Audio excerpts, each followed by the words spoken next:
Don't wait any longer. Answer God's call today. How many times have you felt that tightness in your chest, that silent restlessness that seems to scream something you can't understand?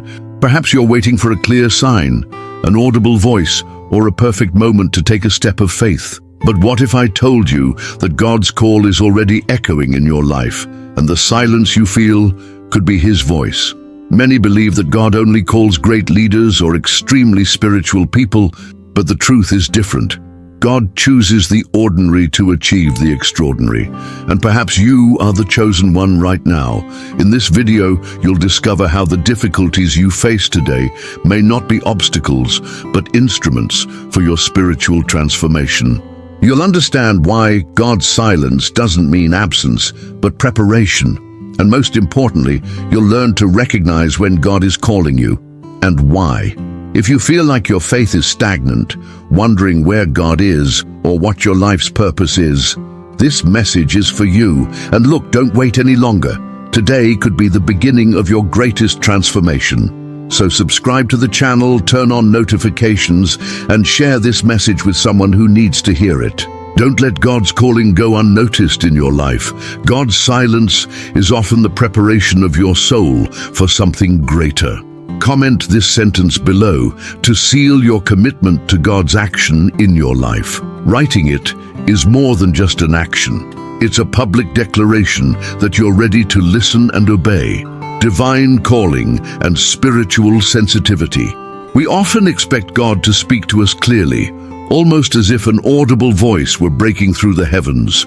But the reality is quite different. God's call almost never comes in the quiet moments, when everything seems under control. In fact, God usually calls us precisely when everything is out of whack. It's when we're in the midst of difficulties, feeling the weight of life, that He begins to work silently within us. Don't view your struggles as punishments. Perhaps they are God's call, a summons to your spiritual transformation. You know that inner discomfort, that feeling of restlessness, as if something is out of place. Well, it is. This could be God's voice trying to get your attention. Don't wait for the divine call to manifest itself spectacularly. Often, He whispers to our hearts amid pain, silence, and even confusion. The secret lies in developing a spiritual sensitivity to recognize these subtle signs. Want a practical example? You know that moment when you feel like praying for no apparent reason, or when a Bible verse seems to jump out at you as if it were written exclusively for you. Don't ignore it. It's God speaking. It's the beginning of a deeper communion with God.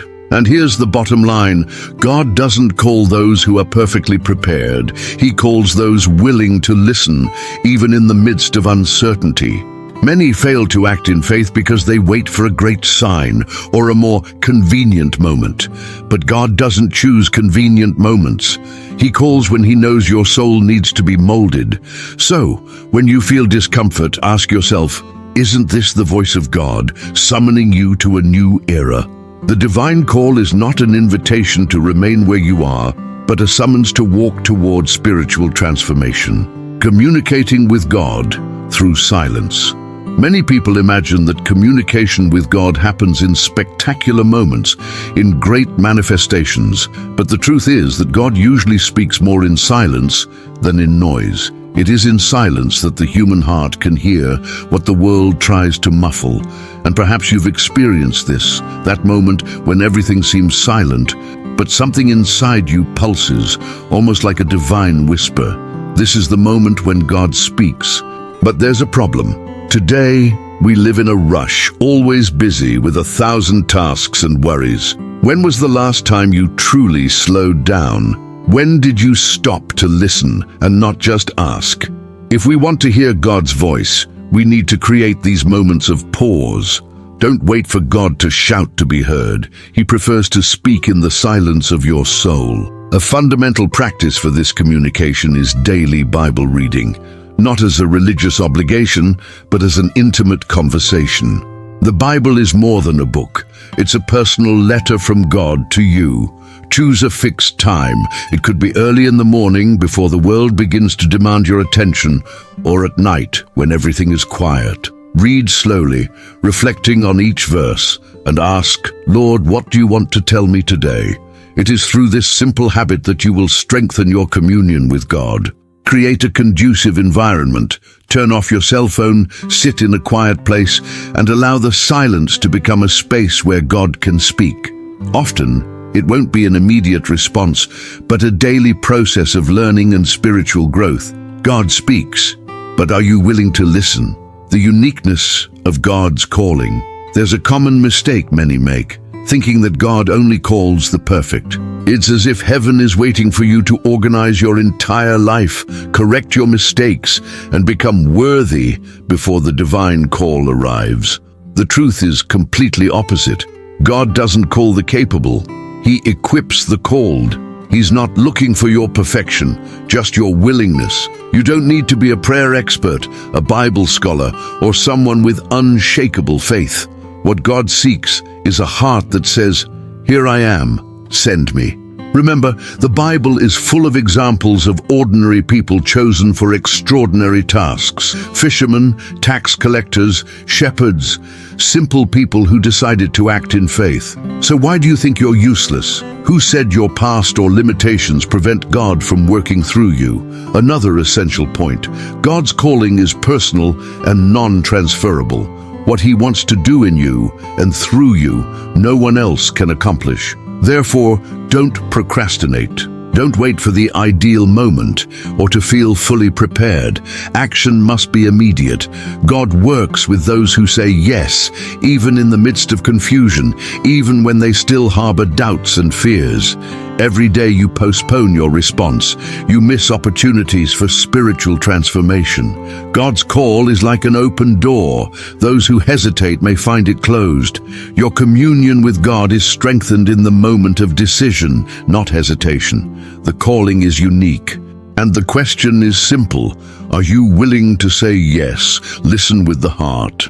How many times have you opened the Bible out of habit without truly connecting with what you read? Perhaps you've never thought about it, but each verse of the Bible can be read as if it were a letter written directly to you. Yes, a unique message from God sent to your present moment. But to realize this, it takes more than reading with your eyes. You need to listen with your heart. Listening to God isn't just a task for great spiritual leaders. Everyone can learn to recognize His voice. The problem is that we often associate silence with absence. We think that if we don't hear immediate answers, God is distant. But in truth, God's silence is often preparation. He is shaping your inner self, adjusting your spiritual sensitivity. Like a gardener who works underground before the plant blooms, God works where your eyes can't reach. Want to practice this? Next time you read the Bible, stop first and say a simple prayer. Lord, speak to me through your word. Then, read slowly. Don't look for grandiose answers or supernatural revelations. Let the text speak to your heart. Sometimes one sentence will be enough to transform your perspective. An important detail: if you expect to hear God only in momentous moments, you'll miss the most important conversations. Silence isn't empty, it's space. A space where God whispers, and you need to learn to listen. Therefore, don't underestimate the power of quiet moments. They are the breeding ground where God plants the seeds of your spiritual transformation. Are you ready to listen with your heart? Courage to declare faith. Many people believe that to witness their faith, they need to perform great feats, such as preaching in public squares or speaking before crowds. But the reality is that small acts of faith have a much greater impact than you might imagine. A simple, sincere, "God bless you," a silent prayer offered for someone in pain, or even sharing a message from God with someone who needs to hear it.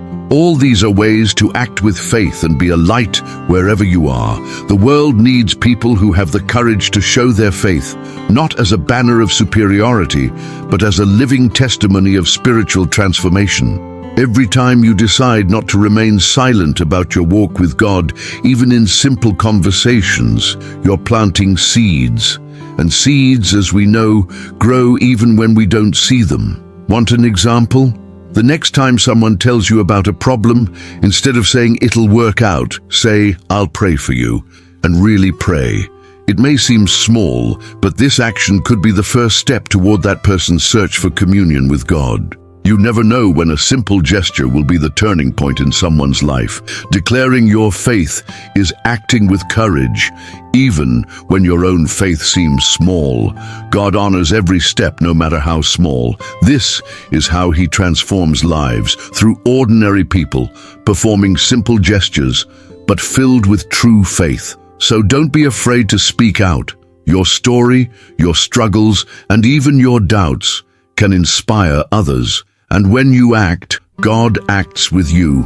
And you? Are you ready to testify? Transformation outside the comfort zone. God doesn't want to make small adjustments to your life. He doesn't just want to tweak one or two areas you think need improvement.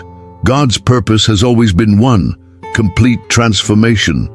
And for that to happen, you need to leave your comfort zone. Yes, that place where you feel safe, but at the same time, stagnant. Spiritual transformation begins precisely when you allow God to take you beyond the predictable. Change requires effort, there's no denying it. Abandoning old habits, reformulating thoughts, leaving toxic relationships, all of this creates discomfort. But discomfort isn't an enemy. On the contrary, it's a sign that something is being worked on within you. Think of an old house being renovated. Before it becomes beautiful, it goes through dirt, breakage, and disorder. The same is true of your soul when God begins to work. Acting with faith in this context means accepting that discomfort is part of the process. Want some practical advice? Choose a comfortable habit, like spending hours on social media, and replace some of that time with moments of prayer or Bible reading. At first, it will be uncomfortable, but little by little your mind will be renewed. Your communion with God will not be built in moments of comfort, but in small decisions to step outside the familiar. And remember, God doesn't transform from a distance. He works closely, directly on your wounds, in the areas you might prefer to hide. It is in this process of exposure and vulnerability that true faith is born. Let God disturb your comfort zone. That's where He plants the seed of renewal. Silence as a soil of growth. There are times when God's silence seems deafening. You pray, seek, read the Bible, but feel as if your words echo in the void. Have you ever experienced this? Know that this silence is not punishment. On the contrary, it is often the soil where God is preparing His next harvest. Silence is the ground where the roots of your spiritual growth begin to grow. Think of a seed planted. For weeks it lies hidden underground. From the outside you'd think nothing was happening, but there, hidden, it's growing strong roots to sustain what will come next. This is your soul. God's silence isn't absence, it's construction. He's working in areas you can't yet see. Many give up during this period because they confuse silence with abandonment, but this is the most important time, the time of preparation. So instead of worrying, use this moment to grow. Strengthen your communion with God. Persist in reading the Bible even without feeling anything special. Pray even when you seem to be talking to yourself. Persevere. Spiritual growth doesn't depend on how you feel, but on how much you trust. Want a practical exercise? During your prayer time, instead of listing requests, remain silent after your words. Take a deep breath and simply be present before God. This simple habit trains your heart to perceive His action in silence. What you're experiencing today may seem like a time of waiting, but it's actually a time of building. And when you least expect it, the seed that seemed forgotten will break through the earth. The silence that confuses you today could be the birthplace of your next miracle, opening to new opportunities. There's something curious about spiritual time. It doesn't follow the same rhythm as the human clock. God creates unique spiritual opportunities, but they don't remain open forever.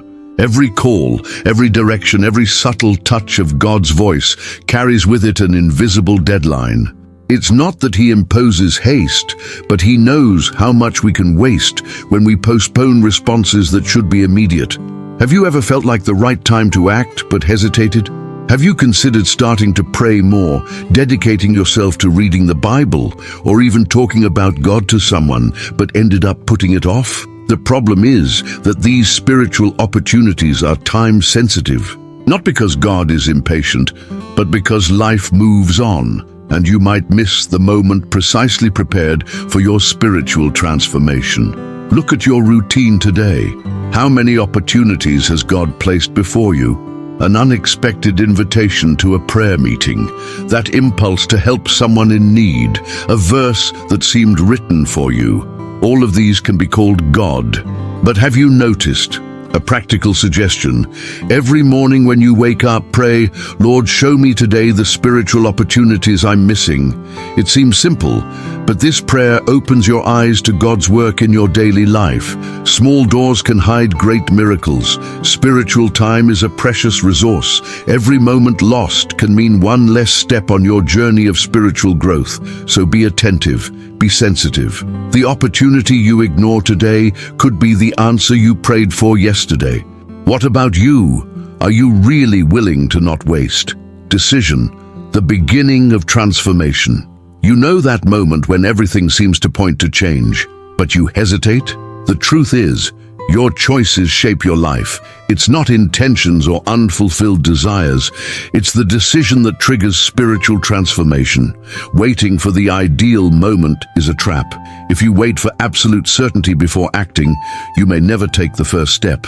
Acting with faith means walking even without seeing the entire path. How many times have you felt God's call and responded, "It's not time yet," or "I need to prepare more"? This is a dangerous illusion. God's action doesn't depend on your sense of preparedness, but on your willingness to obey. And deciding is the most spiritual act you can perform today. Every decision, no matter how small, opens or closes doors in the spiritual world. Want a simple exercise? Grab a pen and paper and write, "What is God asking me to decide today?" It could be starting a new habit, giving up something that's holding you back, or simply saying yes to a calling you've been ignoring. After writing, pray about it. Commit this decision to God and take the first step today. Don't complicate things. Simple action, practical decision. Spiritual transformation doesn't begin when everything around you changes. It begins the moment you decide to change, even if only internally. This is the essence of true faith, deciding when your heart still hesitates, acting when your feet still tremble. God respects free will, but make no mistake, heaven acts when you choose. And will you keep waiting? Faith in action. There's a common mistake when talking about faith, believing it's something internal, invisible, almost like a feeling hidden in the heart. But true faith, the kind that transforms, always generates concrete actions. Faith isn't theory, it's daily practice. It's stepping outside the realm of ideas and acting even when the mind still doubts. Imagine a farmer who says he believes in the harvest but never plants the seed. Many people are like that today. They talk about faith, they think about faith, but they don't practice faith. And how do you practice it? With small steps. It's that simple. Don't expect to accomplish great things. Start where you are. Pray before you leave home. Read a passage from the Bible during your work break. Offer help to someone without expecting anything in return. Each of these actions is a building block in your spiritual growth. Acting in faith doesn't mean feeling ready. It means walking with trust that God is guiding the process. Want a practical example? The next time you feel fearful about a decision, declare, "Lord, even though I'm afraid, I'm going," and go. Acting in faith doesn't eliminate fear, but it overcomes it. Remember something important. Small steps are still steps. Don't underestimate the small. God works in the simple, the discreet, the timid beginnings. Spiritual transformation doesn't happen overnight. It is the result of small daily gestures of obedience and trust. Do you pray for change? Then start acting like you believe it has already begun. Faith in action is the shortest path between what you desire and what God plans. So tell me, what will be your next step? Movement is key. Have you ever noticed how easy it is to get stuck in the world of intentions? How many times have you said, "I'll start one day, I'll change next week. When I feel ready, I'll go"? This is one of the biggest obstacles on the spiritual journey, stagnation disguised as planning. But God doesn't wait for your perfection. He waits for your decision, and decision generates movement. God's action happens along the way. He doesn't illuminate the entire path before you take the first step. He clears the ground as you walk. Therefore, while you stand still, waiting for complete answers, your spiritual growth will be blocked. Faith is movement. Those who move advance. Those who wait for the ideal moment remain in the same place. Want some practical advice? Choose something you've been putting off. Start a fast, attend a prayer group, or start a Bible reading plan. And start. Not tomorrow, not Monday, today. Even if your willpower doesn't follow, take action. It's this small break from routine that unlocks God's action in your life. The difference between those who merely desire and those who act lies in the movement. God calls everyone, but few say, "Here I am," and rise up. Spiritual transformation belongs not to those who know more, but to those who are willing to act with faith, day after day. Remember, stagnation is the enemy of true faith. Those who wait until they feel the urge to obey will never get anywhere. God values the steps taken in doubt, the acts of faith made in silence, the small movements no one sees. So what are you waiting for to get up? Facing limitations with God. When you look at your own limitations, what do you see? Weaknesses, defects, insurmountable barriers? Most of us see things this way, but God doesn't see them that way. What you consider an obstacle may be the very field where He wants to manifest His power. Where you see impossibilities, God sees opportunities. It's common to think that we can only act when we're ready. But what does being ready mean? If you depend on your own standards, you'll never be. And that's when God acts, when you're at the end of your tether, when you recognize that you can no longer rely on yourself alone. Your limitations aren't a problem for God. In fact, they're raw material. He enjoys working where human strength can't reach. Want a practical example? Think of Moses, who felt incapable of public speaking. God chose him to deliver a nation. Or think of Gideon, hidden and afraid, yet called to lead. Ordinary people with obvious limitations, but who accepted the call. So, the next time you feel inadequate, remember, God isn't waiting for you to solve your weaknesses. He wants to use them.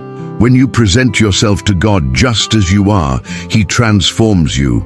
Act in faith. Even if your prayer today is simple, even if your knowledge of the Bible is limited, even if your faith is wavering, surrender to Him exactly who you are.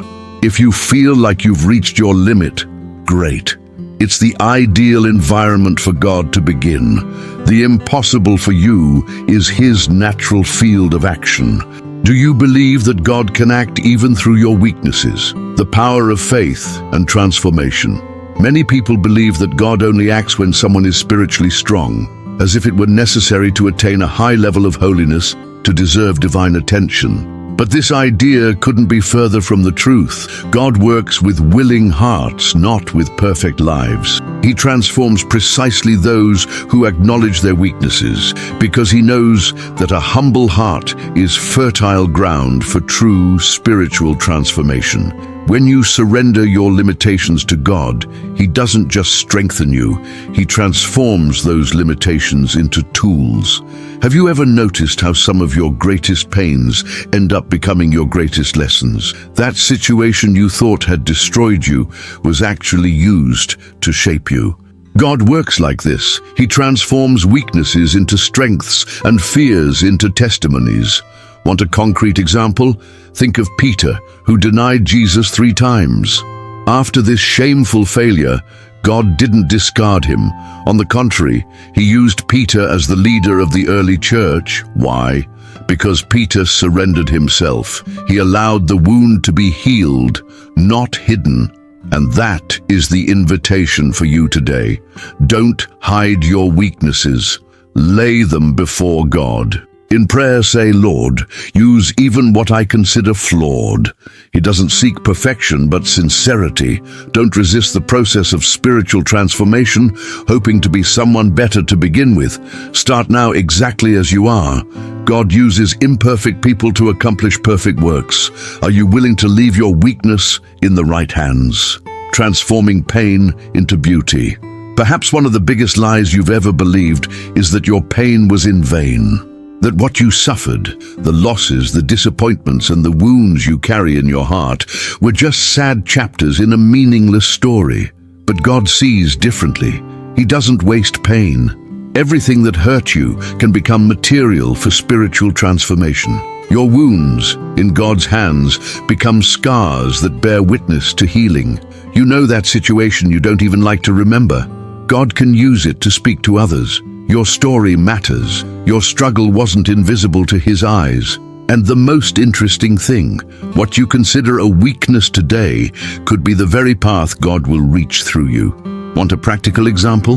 Think about the times you've heard someone share a story of overcoming adversity and felt inspired. The reason is simple. Stories of pain transformed into beauty generate hope. Your story has that potential.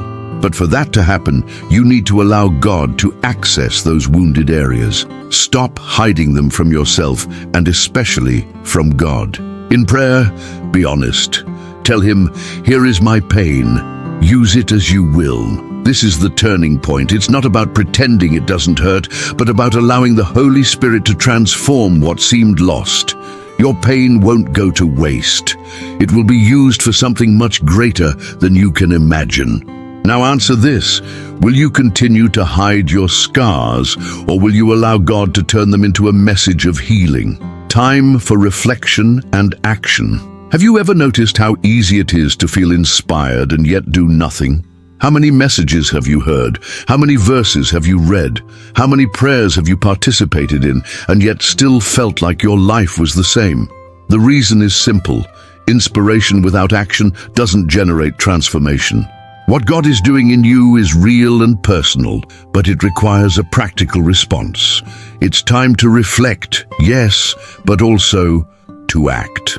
Many are mistaken in believing that thinking about faith is enough, that reading the Bible and being moved by a verse already demonstrates communion with God. But true communion happens when you translate reflection into concrete steps. Prayer is essential, but it doesn't replace action. True faith goes hand in hand with action. Want a practical exercise? Grab a piece of paper right now and write, what's the first act of faith I can take today? It doesn't have to be something grand. It can be something simple, like sending someone an encouraging message, spending 15 minutes reading the Bible, or even thanking God for something you've never taken for granted. The important thing is to move beyond the realm of intention. The Holy Spirit calls you today to transform inspiration into action. Leave the comfort of reflection and embrace the discomfort of change. Remember, taking action is more important than simply feeling inspired. And at the end of the day, ask yourself, today, did I just think about God or did I experience something with Him? Now that you've made this journey, I want to ask you a simple yet profound question. How long will you wait to act? God has already called you, and perhaps the silence you feel today is precisely His invitation to a new beginning. Remember, it's not the big answers that change your life, but the small decisions of faith you make every day. What you've learned here needs to be put into practice. But how? What will your first step be? Will you start by praying every day, setting aside time to read the Bible, or perhaps sharing your faith with someone close to you? Stop right now and reflect. What decision can you make today to draw closer to God? Leave a comment below telling us which part of this video touched your heart the most. Your story might be just the thing someone needs to read to encourage them. Before you leave, do something simple but important. Subscribe to the channel, turn on the notification bell, and share this video with someone who needs to hear this message. Don't keep this to yourself. Be a channel of God's transformation in someone else's life. Remember, true faith doesn't wait to feel something. It begins with the step you choose to take. And now, answer honestly. What step will you take today?